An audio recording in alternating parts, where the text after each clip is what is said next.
Maybe you've always been writer focused when you write anything, like when you were in university or in any kind of studies. You're usually asked for your perspective and to show what you know. And there's definitely good times and places when we need to be writer focused. But from a business perspective, much of corporate communication needs to be reader focused. And I would say that this is also something you need to keep in mind when developing your resume and LinkedIn profile. So let me explain a little bit about what I mean here. To be reader focused is to shift your mindset away from yourself and what you need and focus on your reader.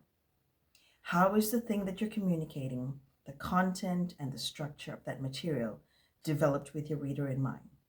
Why, you may ask? Well, one, the longer I remain in communication, the more I realize how difficult this field can be. There's written communication, verbal communication, and best of all, non-verbal communication, all that is left unsaid. Well, that too says something, doesn't it? And then what about all the languages we humans speak? Not everyone speaks English. I did a quick Google search recently to see how many languages there are, and I saw at least two sources mention that there are over 6,500 living languages today. Wow. Now you add the cultural and the gender-related factors, and I'm sure you will agree that we all have to work at being understood. So communication in itself can be quite hard. Two, when we communicate, we're not just communicating, we're not just sharing information. We're looking to make a connection. We want to make a good impression. We may want others to agree with our point of view. We may want to be supported. We may want to be seen and heard and valued. And maybe even we may want to advocate for change or for certain actions to be taken. Three, often communication can fail because of how people feel as a result of the communication. Like when you fail to address the email, or worse, you refer to the wrong name.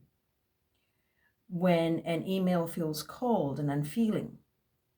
When it's really short, but then it sounds curt or even rude. Could it be mistaken? Maybe. Four, when there's insufficient context, so the reader misunderstands or is unclear about the true meaning. Or they simply don't see the information as you see it because so much of it is left out, is unsaid. So what can you do to be more reader focused in your resume and your LinkedIn profile? Well, when you're actively looking for work, this is a time to be crystal clear. I mean, you should aim to be crystal clear most of the time, but this is a particularly important time when you're looking for work. So stepping into the shoes of your reader, and you'll have heard me talk about it in previous videos. Stepping into the shoes of the reader can help you see things that you may not have seen before. And it starts by asking a couple of questions. Who am I writing this resume or LinkedIn profile for? Who am I hoping to reach out to? What are they likely to see when they look at this resume or this LinkedIn profile? What impression am I likely creating? And why is that? What impression do I want to create and why? And what can I do to make sure that this happens? What's the most important aspect that needs to come across in this document? Now, I strongly believe that if you want someone to think something about you, if you have key ideas or keywords that you want associated with you, you have to make that clear, black and white. Don't leave it to guesswork. The resume is really not a place for subtlety. And if there's important information that you need to get across, you've got to make it clear and bring it up earlier in the document. It should not be buried in dense text. So things like, promotions, successful projects you were involved in. And then you've got to position yourself. You've got to spend some time developing your elevator pitch and figure out how you'd like to describe yourself. If you have 2 minutes to talk about you and your career, and then know what you want to say if you have 2 paragraphs available, and then know also what you want to say if you have a one-liner. Now, if you're struggling with that, imagine what your reader is going through. It's not a negative thing. It's just, well, there's a lot to go through. There's a lot to figure out.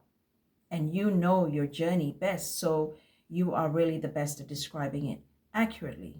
So don't leave it to guesswork or chance, especially when we know that no one really has the time or the inclination to read a document from head to toe. Take some time and play devil's advocate. Look through all of your career history, poke holes in it, notice the gaps, and work to build a narrative around all of this. Anticipate questions and challenges to the document and work to make that a part of your elevator pitch. Rowena Morais here with episode 14 on taking a reader-focused approach when job hunting. Love to hear what other tips you may have, and if you have questions, leave a comment or join in the conversation on LinkedIn.